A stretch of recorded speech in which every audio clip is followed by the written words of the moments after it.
Hello and welcome! Today I'm gonna talk about this semi-automatic fishing hook tire machine which is made from stainless steel, and also I will show you how to tie hooks with it.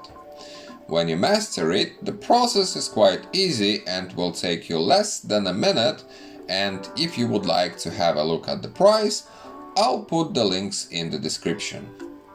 Before I begin, you can like or dislike the video, as your opinion really matters to me, and you can also subscribe to the channel if you would like to support it and see more fishing gadgets like this one and know how to use them.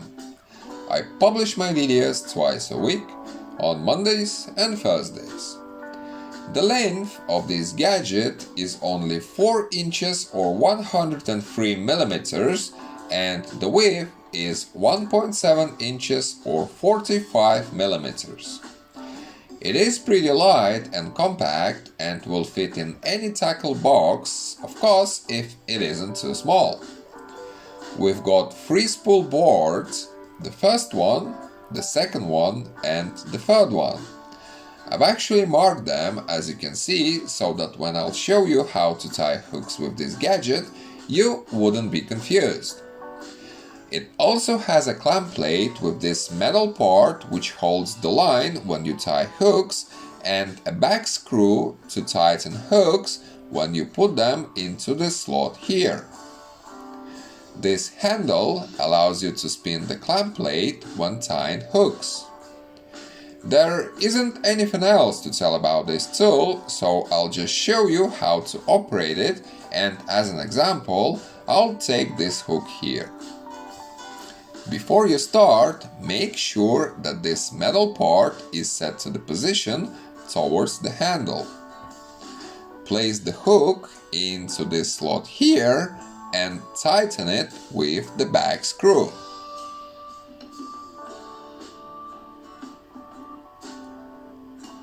Fix the fishing line under the pressure plate 1, but leave a bit more line here, approximately 2.7 inches or 70 millimeters or more. Pass the fishing line under the hook, not on top of the hook, which is very important, but under the hook and under this metal part, and fix it under the pressure plate 2. Put your thumb on top of this line so that it wouldn't come off from the pressure plate 1 and rotate the handle counterclockwise for 5-6 times.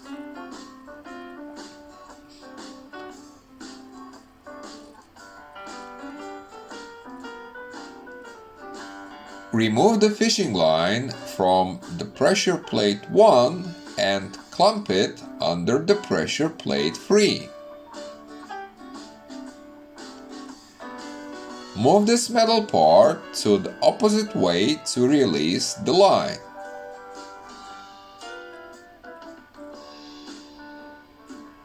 Pull the main line to make the knot tight.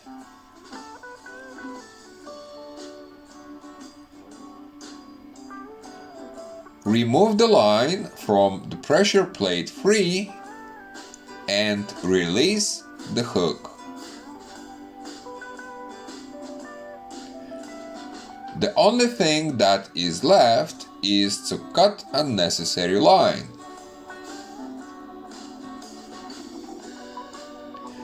Honestly, I would say that this gadget is pretty easy to operate, but I would rather use one of these. I've actually done videos about these gadgets and you can find them on my channel if you wish to have a look. To me, this metal part is pretty hard to move, and if you'll tie 10 or more hooks, your fingers might hurt afterwards. Also, if you fish in salt water, I think that this gadget will rust pretty quickly. So if you'll decide to get one for yourself, make sure that you keep it dry after each usage. The edges of these pressure plates seem a bit sharp and you might damage the main line when tying hooks. Now you know my thoughts about this tool, and if you have any questions, leave a comment under the video and I'll try to reply to all of them, and I really hope that the time you've spent watching this video was useful. I would also recommend you visiting fishmatpro.com website, where I share information about different fish species, lines, reels, rods, and a lot of other stuff. Thank you for watching, and I'll see you in the next video.